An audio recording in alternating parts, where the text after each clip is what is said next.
we've brought in here our #1 agent from here to Hawaii. That's a statement. I just want to say, that is a statement. She started 5 or 6 years ago, which is not all that long ago. Some folks have been doing it for a lot longer. Some people just got in this year. But for 5 or 6 years, and what we've seen from the very beginning is consistency. Every year, 120, 130 apps come in, new business each year. And I asked her, I said, would you mind training some of our agents out there like that? She goes, you know, not this year. I have a plan, and I just want to reach my goal first. I said, I understand completely. That's the best way to do it, hone your skill. So the next year she says up, she goes, I'm going to train a friend. I said, thank you so much. And she has made her friend so successful that that person now is in our top 10 from here to Hawaii. And she has trained 5 people, 4 of which, if my numbers are correct, do over your little 100 apps per year consistently each year. So she is like the little driver behind you. I ask, whatever you're doing, whatever you think, however it is, please take a quick moment to see this fantastic driver who is putting out the fastest laps and has taught others how to do extremely, extremely fast laps. And she's not a desk jockey, like sitting behind there trying to put out fires. She is actually doing this today, yesterday. She'll be doing it this AEP. She is out in the field kicking butt, and she does it. So, as you see, we've got a few things on here, some construction paper, I think scissors, rulers, and some glue sticks that you've never seen here before, because this time I'm taking note and I'm just doing what I'm told. So I don't know what she's going to say, and I don't know what she's going to do, but I'm here to listen and learn just like you. So, what I'd like to do is introduce, all the way from Phoenix, Arizona, and let me just say before she comes out here, she's just doing this just out of being sweet. Obviously, I flew her in here, we put her up, but she's a busy girl. She needs her preparation time too, but she's been nice enough to take out, come over here, do me a favor, do us a favor, and just help us learn how, hopefully, in an hour and 15 minutes, be as successful as she is. So, Carolyn Mote from Arizona, Tucson, please come on in and say hi. Thank you, Ness. You're very welcome. Thank you, Ness, for that great accolades. And it does feel like a very exhilarating ride doing this work that we do. And I wanted to just take a moment to thank the whole Compass team. We have Jill, who's like my wonderful timer today. Jill does so much for us, and Caitlin out there, not just the donuts, but so much brilliant help. Dunnan, who is just constant. The depth and breadth of what Dunnan knows blows me away. And Ness was my race car driver when I started back in 2008. And here we are today. Ness, I'm here because I'm so happy to give back to Ness, because he's given so much by his example and his leadership to all of us. And I really want all of you to succeed. That would be very rewarding for me as well. I hear a lot of value, and I think you're just perfect for this material because as Ness so graciously pointed out, I've had 7 consecutive AEPs in the top of the leaderboard. Really? It didn't start out that way. You're here at different places. I mean, year 1, I didn't know, and I had a big why, and I just set the intention and went for it because I needed a certain X amount of applications to get the certain very big why that I had. Keep my house. This was 2008. So that was my motivation. And from there, it's just grown to such a rewarding, the gratitude from the clients, and now watching other people's lives change when I share this with them, what I put together over the years, how rewarding that is. I'll have one of my very dear friends I showed, she followed me, and she bought her, after her first AEP, she bought her 76-year-old mother a brand new car, the first brand new car she had. So that kind of reward is priceless. But I will say that we also get paid very handsomely to do this. So that's another nice why. So why am I here today? I'm going to be showing you something very different because we're so close to AEP. You've already passed your AHIP. I know everybody in this room is ready, poised. You're already winners and successful people because you're here. You passed your AHIP. You've taken all those certifications. You've probably got all your materials pre-ordered. You are just ready to go. So we're going to put some fuel in today, okay? Today is going to be more about your why than your how. Although for you efficiency people, I'm very efficient. There's no way you can write those kind of numbers without being efficient. But there's something this is a secret. The work that you put in on yourself and your dreams and within, that is the most efficient use of time you could possibly do. All right? So I am here today because Ness and all of the Compass team and I want you guys to have the best AEP you've ever had so far. Right, so there are two kinds of learning. There's academic and there's application in the field. Two kinds. Academic, you guys are stuffed full of it, right, by now? Oh, yeah. So application in the field. So being out in the field and how you apply what you've learned. That's what we're going to focus on today. Race cars. I love that. Ness talked about race cars. So here we go. We want to make like the pit stops very efficient. So one of the things I do, I'm sure you're all doing that, I have all my kits and everything ready, super organized. I got my car organized, I've got them all stacked up in the garage. This is a little bit of the how. But I come in for my pit stops, but really what I do and what I suggest you may all want to do during this time is get all obstacles, get everything out of your way, and for these 7 short weeks, you are laser focused because this is your opportunity. Because in this business, here's a great story. How many of you have ever read Zig Ziglar's book, See You at the Top? It's an oldie but a goodie, all right, Maxine? Yeah. So he tells this story. It's a pump handle story. And I love to tell that to you now. So he's out in West Texas. West Texas is even hotter and drier than Arizona. Okay? Dusty, they're all thirsty. He's out with some buddies, and they're going through West Texas.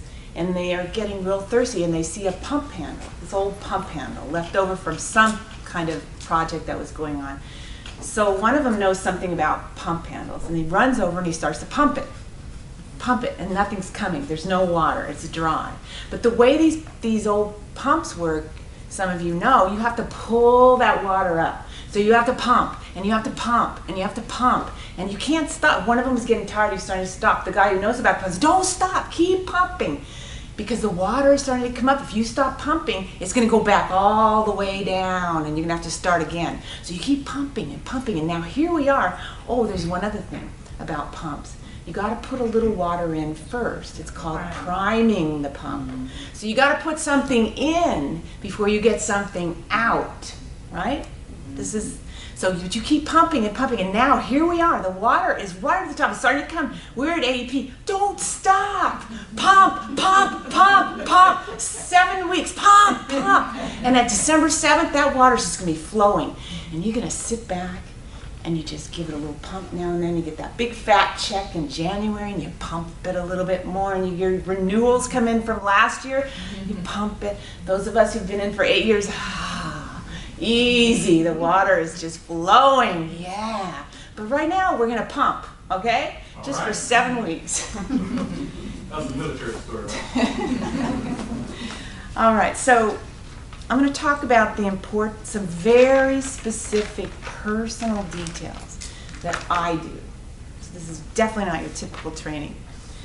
And I think I had told Ness that at the United Healthcare corporate headquarters, they think, oh, she's a little kooky, but look what she does. Okay, show me how to do that. So we're going to work on the importance of dream building in goal setting.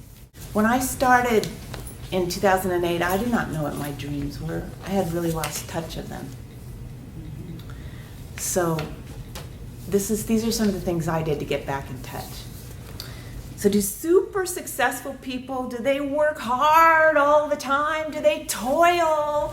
Do they suffer and grind? No, because they're doing what they love. They're having a great, wonderful time. Another one of the oldies but goodies, maybe Maxine, you know this one. Think and Grow Rich. Yeah. Think and Grow Rich, Napoleon Hill. He didn't call it work and grow rich, right? It's think and grow rich. And so that is, I'm going to be going into my 4 basic success things that I practice. But I really, speaking of race cars, I wanted to say a little bit.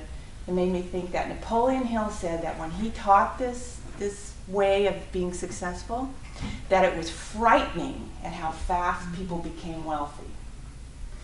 So I prefer to say it's exhilarating. That's a word. So the 4 basic practices, the first one, there's 4. Number one, the most important, number 1, who do you listen to? Who do you listen to? Who's going to give you advice? This is one of the main reasons people don't succeed, is they get advice from the wrong place. So they don't know the right activities to do, and that's not very efficient. So who do you listen to? Let's say you want to know about, you want to take cello lessons. Yo-Yo Ma. You want to learn about golf, Tiger Woods. You want to learn about relationships, not Tiger Woods. You want to learn about cooking, Julia Child. You want to learn about AEP, you're probably in the right place today. And I have never done this, not even for my own team.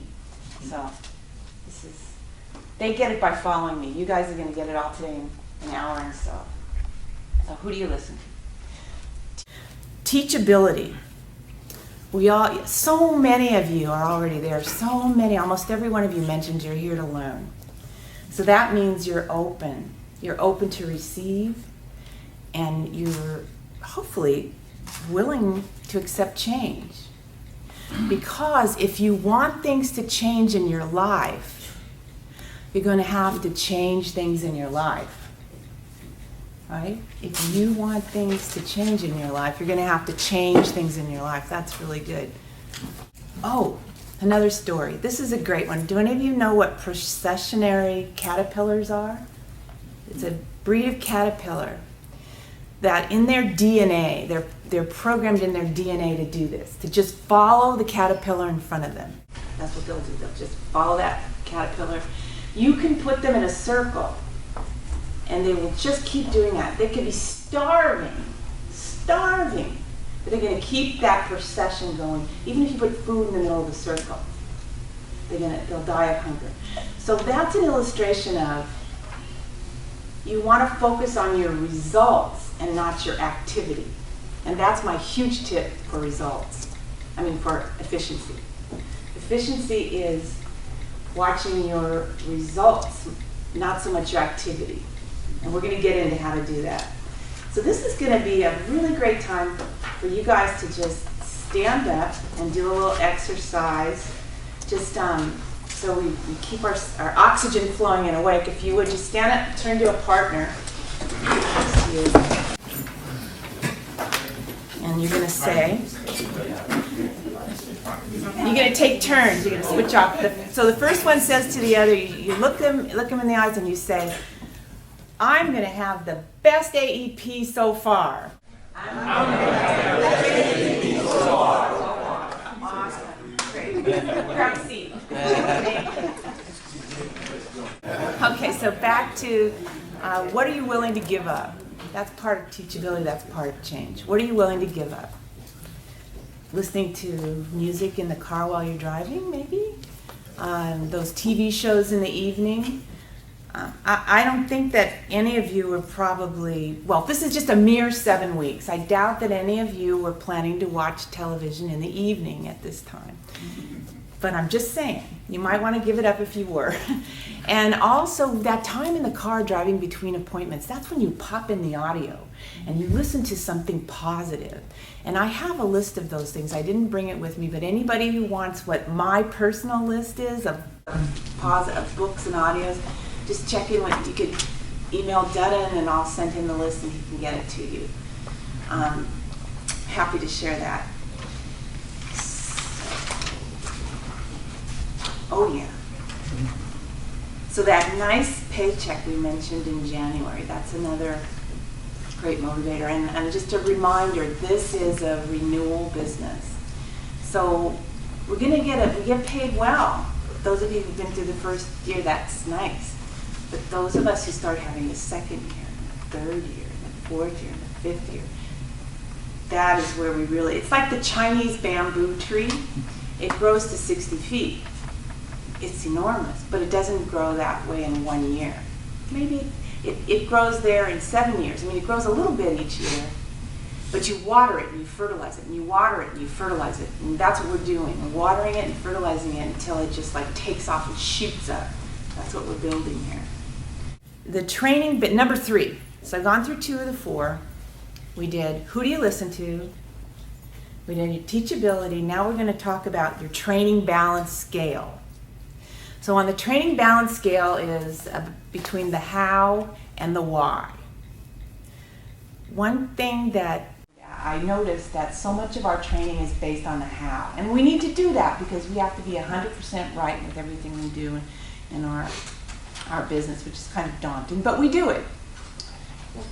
However, the why, we should concentrate, I believe, I do this, I practice. I focus more on my why, even more than I focus on my how.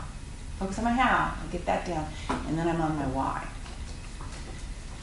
That's the training balance. We're going to go deep into that later on. That's why we have those boards. And then the 4th basic is the, some of you probably already know this, I'll just touch on it quickly. There's 4 ways of learning. There's the unconscious competence. That's where you don't even know what you don't know. You don't know, you're in, ignorance is bliss. And then there's conscious incompetence. And this is a really great place. This is what the Zen Buddhists call beginner mind. This is where you're open, you're like, oh, I don't know that. Because the people who know it all can't really learn anything, right? They're not open. Then there's conscious competence. And I spend a lot of time there on this business, but that's how you get to unconscious competence. So conscious competence, that's like, now you know what you didn't know. So, example, I remember my dad teaching me to tie my shoes. It was like, you had to put the left string this way and the right one over, and you wrap it around and tuck that one under and pull it. And I had to think about each little movement. But now, I tie my shoe. And the same thing could be said about watching an NBA basketball player. They dunk that basket and it's just poetry in motion. It looks so easy. Or, an Olympic swimmer getting the gold medal. It's effortless. But you know they put in years and years and years doing that over and over again. Or a martial artist. They're more afraid of the person not the person who knows 10,000 moves that they practiced once, but one move that they practiced 10,000 times. That's the one to be afraid of. So how do you get from unconscious competence to unconscious incompetence to conscious competence? There are two ways. One is you can do it by your own trial and error. Done a lot of that myself. And the second way is by watching and observing somebody else do it. Both ways work. One might be a little faster. And also then you just do the right things long enough consistently. And you'll get there. So first things first. Oh, there's a success cycle. I'm going to draw that for you. That's an inspiration I hadn't thought I was going to do. So you have success. And that brings you, the next thing it brings you is confidence.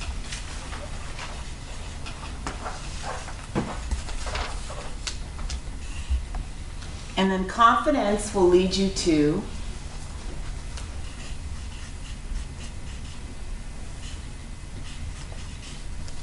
activity. And then this activity will lead you to, I'm not supposed to talk with my back to the mic. 1 second.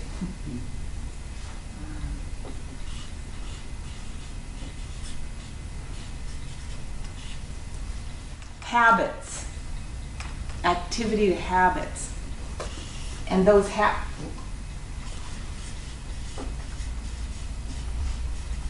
habits give you results, which gives you success, which gives you confidence, which gives you so on. So we're starting to get that our attitude affects our altitude more than our aptitude. So we still need the aptitude, but to get really high with it, it's our attitude. So here's an example. I'll give you an example of one of my, I can't say I have a favorite agent I train, because that's like saying you have a favorite child. But one of my agents, I brought her into what they call a call blitz. It's a very privileged time we get these lists from corporate that we can call on after we've proven ourselves. And we came into the lobby and there were some other agents there, assuming these are other top agents because they've been invited to this call blitz. And we come in and they're over there, I hope I get the good list. You know, yeah, last time my list was horrible. You know, complaints. Like my newbie's eyes are as big as saucers, and I go, and we go to the other side of the room and I say, oh goody, we're gonna get all the appointments. And we went in, and somehow the way it came down, the rushing in and whatever, we got the dregs of the list. We got the rural areas, which in Arizona, I don't know, whatever they considered, the others considered those the dregs. So we got those, and I just smiled, and we went off, and we set so many appointments. My agent went out and she wrote 15 enrollments 2 days after, in the next 2 days. And so they didn't really know, but the management could see it. And then after a few months, all the other agents, they catch on now. They want those rural lists, right? They want them. And so now, my agent, she gets the Tucson list and doesn't have to drive as much. And guess what? They're having trouble setting appointments. And she's still writing like 15 of whatever. So my point is, and I do have one, my point is it's from within, not from without. Okay? So, what are you willing to give up? Your negative thoughts? It's a little more difficult. Because then we go back to unconscious. When I first began practicing giving up my negative thoughts, I couldn't believe it. I was blown away. I thought I was such a positive person. But I started really paying attention, and there I was, cursing the guy cutting me off. I was spending so much of my time thinking about that. But I learned a technique. I learned that when something comes into your mind that's negative, it's a great tool. There's the law of polarity, right? That's just a law. So for every opposite, for every negative, the opposite's a positive. So that negative thought, I just quickly replace it with its opposite. So that driver cut me off. What a nice car he has. I love that car. Something, just anything, just to break it. And so I practiced that for a year or so consciously, and that had great results. I couldn't believe how much extra time and energy I had just by stopping complaining. You know, Arizona even dropped like 20 degrees in heat, or so it seemed. So here's another good spot for us to take a break, just to jump up again. Can you believe it's been 20 minutes? So I want you to stand up, and grab a partner and think of your number. That's your goal that you want to write for A. You don't have to tell it. Don't tell anyone. That's just for you. And I know. And then close your eyes, think of that number, smile. And when you open your eyes, your partner's going to say, I believe in you. You can do it. I believe in you. You can do it. And now just change places. Great.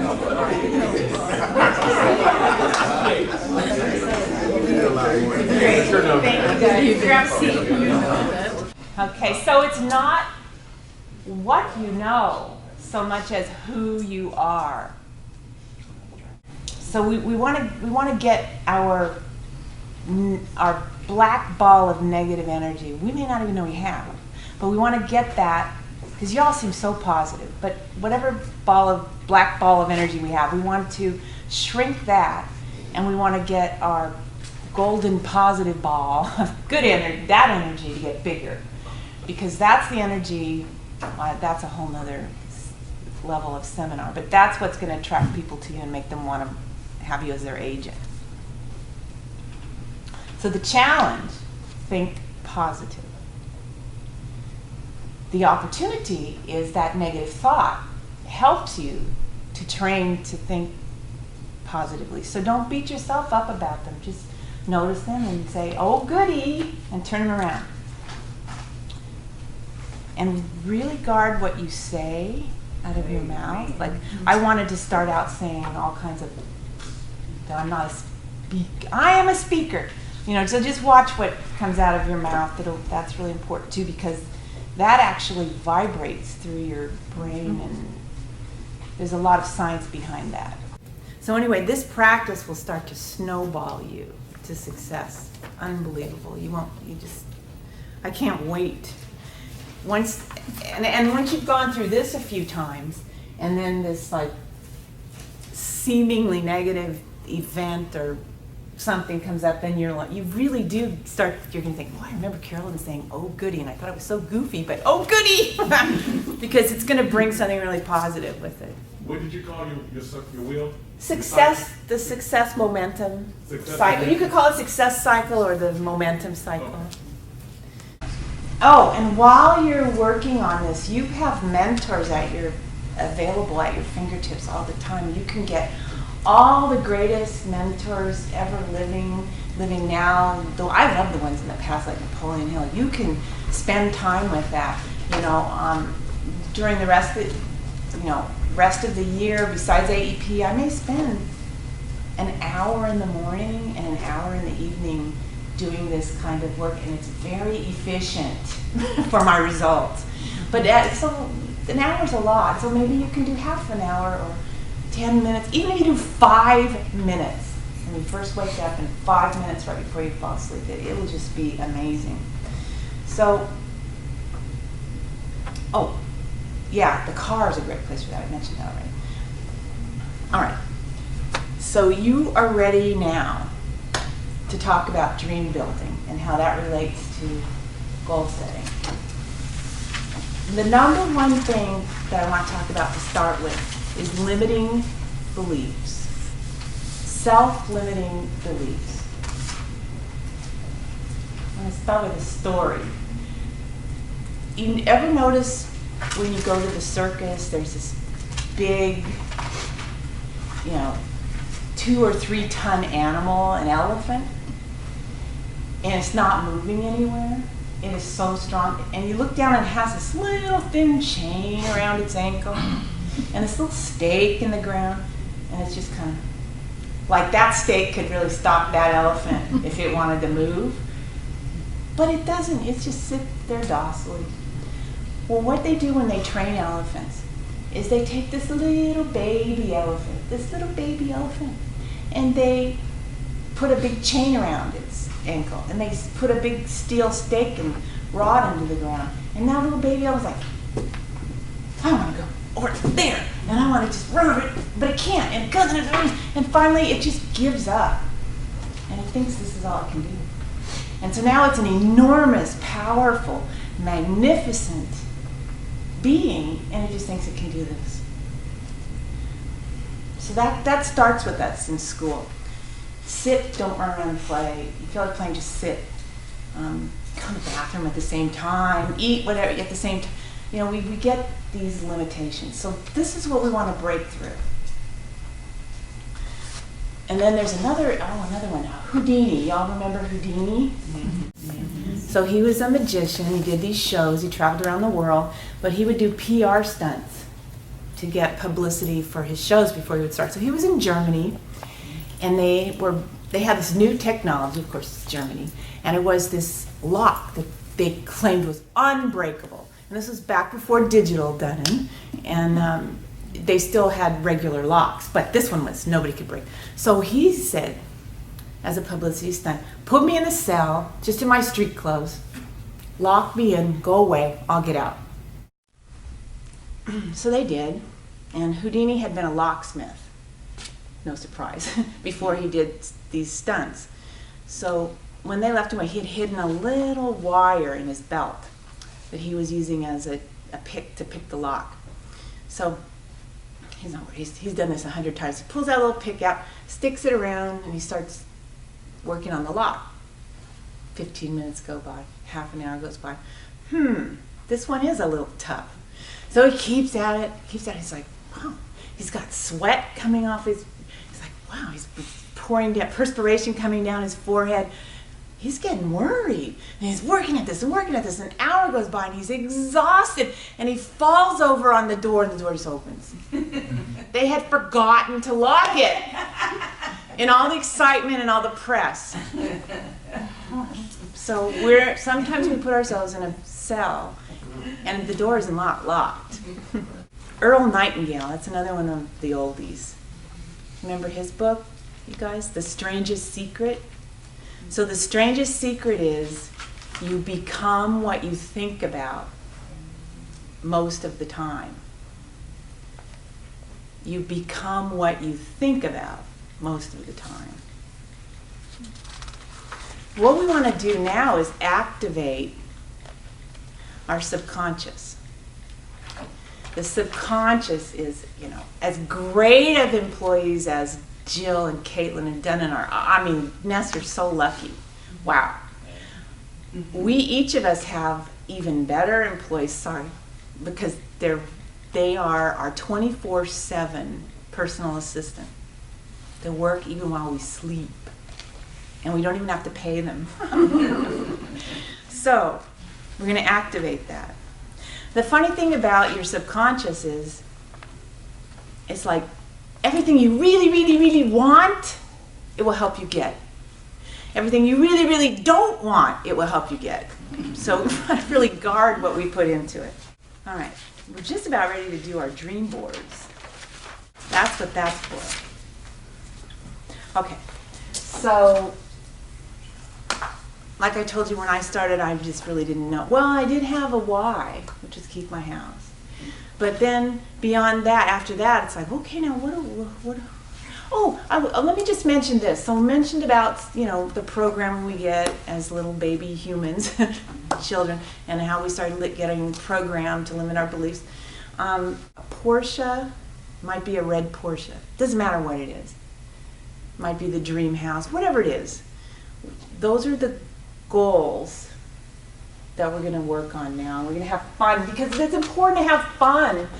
And what we want to do is, we don't want to just work and grind and work. We also want to have fun. So if we have a dream, we're going to activate some of our dreams.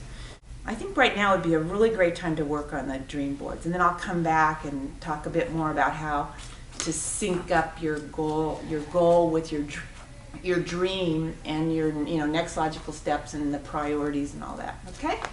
Everybody ready for that? Mm-hmm.